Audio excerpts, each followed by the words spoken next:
ఇలా హైదరాబాద్ మహానగరంలో విశ్వనగరం చేద్దాం అనుకున్న దగ్గర 3-4 గంటలు కరెంటు పోతుందంటే దీని వెనుక ఆంధ్ర కుట్ర లేదా, మీలో ఉన్నటువంటి పచ్చ రక్తం మీ చేత ఈ పని చేపిస్తలేదా అనేటటువంటి అంశాన్ని గౌరవ ముఖ్యమంత్రి గారిని నేను ఇవాళ సూటిగా ప్రశ్నిస్తూ ఉన్నాను.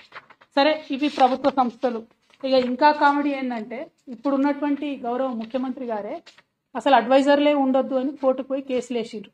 ఎవరు ఉండొద్దట అడ్వైజర్లు రాష్ట్రంలో, వాళ్ళు వేస్ట్, వాళ్ళేం అడ్వైజులు ఇస్తారని చెప్పారు. మరి ఇవాళ మీరు ప్రభుత్వంలోకి వచ్చినాక ఎంతమందిని అడ్వైజర్లుగా పెట్టుకున్నారండి? మీరు పొలిటికల్ రీహాబిలిటేషన్ కోసం పెట్టుకున్నటువంటి అంశాలు కాదా? సరే పోనీ పొలిటీషియన్స్ని అడ్వైజర్లో పెట్టుకున్నారంటే నాయకులు కాబట్టి వాళ్ళకి అవగాహన ఉంటారు కాబట్టి, ఇప్పుడు మా షబ్బీర్ అన్న ఉన్నాడు, ఇటువంటి వాళ్ళని అడ్వైజర్లుగా పెట్టుకుంటే మంచిదే డెఫినెట్.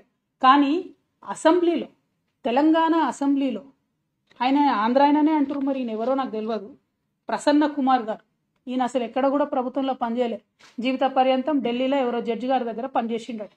మరి ఈయనని తీసుకొచ్చి లేని కొత్త పోస్టును క్రియేట్ చేసి ఇలా అసెంబ్లీలో ప్రసన్న కుమార్ అనేట ఆయనని అడ్వైజర్గా పెట్టుకున్నారు.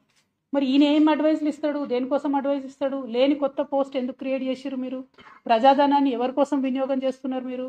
అంటే అక్కడ నుండి వచ్చేటటువంటి పచ్చ అంకుల్ డైరెక్షన్లో మరి ఇది నడుస్తున్నదా తెలంగాణ? ఒక్కొక్కటిగా తెలంగాణ అసెంబ్లీని, తెలంగాణ విద్యుత్ సంస్థల్ని అన్నిటినీ కబ్జా పెడదామన్నా?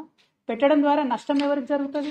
ఇవాళ కరెంట్ ఆఫీస్లో 3 ఆంధ్రోళ్ళు ఉంటే మనం 3 గంటలు కరెంట్ పోతుంది.